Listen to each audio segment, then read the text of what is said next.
As I get older and I perhaps get more and more of a crotchety old man, one of the things that I appreciate most about Robert Frost is the emotional ambiguity behind his poems. A lot of his poems seem to be so there's an element of maybe flungness to Robert Frost's poetry. The idea of flungness meaning that we are sort of flung into life and we have no real control over where we find ourselves at any moment, uh, because at any moment we are no more in charge of the us that we were 10 years ago than we are the us that will be 10 years from now, and those are the circumstances that put you where you are, right? So today's poem, the line storm, is it the line storm dance? I'm already blanking on the a line storm song from Robert Frost is one of these poems. Welcome to Strip Cover Lit, where we squeeze the bigger picture out of literature. I am Adrian Fort, and we are here for another poetry discussion. This time, this video will appear in two separate playlists here on the channel. Number one being the poetry discussion playlist. Number two being the Robert Frost playlist here on the channel. The poem in question reads as such. The line storm clouds fly tattered and swift. The road is forlorn all day, where a myriad snowy quartz stones lift, and the hoof prints vanish away. The roadside flowers, too wet for the bee, expend their bloom in vain. Come over the hills and far with me, and be my love in the rain. The birds have less to say for themselves in the wood world's torn despair than now these numberless years and elves, although they are no less there. All song of the woods is crushed like some wild, easily shattered rose. Come, be my love in the wet woods, come, where the boughs rain when it blows. There is a gale to urge behind and bruit our singing down, and the shallow waters aflutter with wind from which to gather your gown. What matter if we go clear to the west and come not through dry shod? For wilding brooch shall wet your breast, the rain-fresh goldenrod. Oh, never this whelming east wind swells, but it seems like the seas return to the ancient lands where it left the shells before the age of the fern. And it seems like the time when after doubt our love came back amain. Oh, come forth into the storm and rout, and be my love in the rain. Be my love in the rain.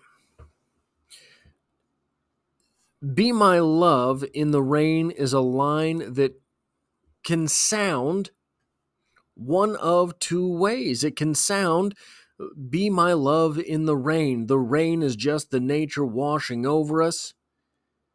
The rain is natural. The rain is the celebration of life. Could also sound, be my love in the rain, be my love through the cleansing that we have to go through. Be my love with the line storm clouds overhead. This is a type of emotional ambiguity. And I think the way to best express that this is an emotional ambiguity is at the end of this thing. Oh, come forth into the storm and rout, and be my love in the rain. At the end of this poem, What answer do you believe our speaker received? Come be my lover in the rain. Yes or no? I, for one, I think this is a no. I think that this is I think that this poem is at its base level the attempt to work through something. I think that it is the second interpretation of that line that I gave that I think is what is at the base of this poem. It is not that we are together to be loves in the celebration of water which gives life. I think that this poem is a begging to be cleansed together. Whatever this pair has been through, I think that it is something which is troubling, at least to one of them. Now, it is interesting that we have no corollary in this poem. We have only the begging and the pleading from our speaker, come be my love in the rain. This communicates to me that there is some emotional distress in this relationship, and there is one side attempting to fix things, one side hoping that the relationship, that the love itself can persist. I think if that is the ambiance presented by this poem, I think that if that is an interpretation worth having, that it is ill-fated. I think that if there is simply one side begging for a dual forgiveness, if there is just one side begging for love in the rain, then probably this relationship is for naught. Probably this relationship is over. I think probably this poem is a tragedy. But I don't think that you can get there very easily. And that's sort of what I mean by the emotional ambiguity of Robert Frost.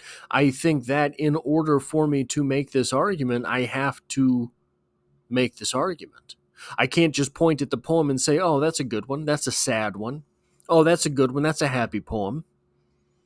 No, I think you have to go through these things. And I think, honestly, I think that's very important. And I think it's partly lost in today's world. I think that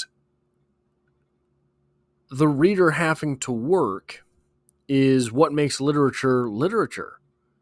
I think that the reader having to work is one of the greatest things about literature, and it seems that we are currently going through a phase of literature where the author wants to have done all of the work for you, and it's normally fairly rudimentary work at that, but doing all of the work for the reader means that there is nothing left of heft for the reader to lift. And if the reader isn't lifting anything on their own, well, what's to be had from the literature? Where's the growth to be had from the experience? I also think, if I'm allowed to be on my crotchety old man high horse, that there is the great chasm in literature right now is not the chasm between art and propaganda. It is the chasm between propaganda and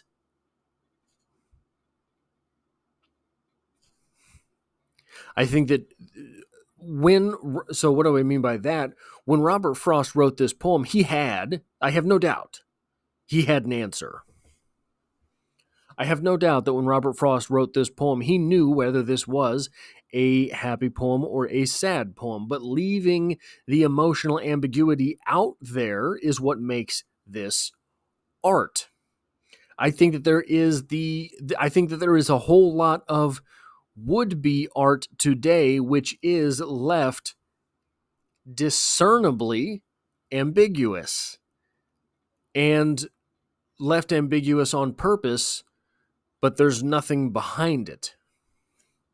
Maybe I'm just being a crotchety old man that has suspicions, right? Just being paranoid. But I think that that is more true than that there is a whole lot. And I'm sure there's good stuff going on. I just can't find it, right? But anyway, that's all I have for this poetry discussion. If you like or appreciate what it is that I do here, hitting the like button really does help me out, as it tells YouTube to share this video with other literature lovers. If you find yourself here by chance but not design, there's literature on the channel every so often.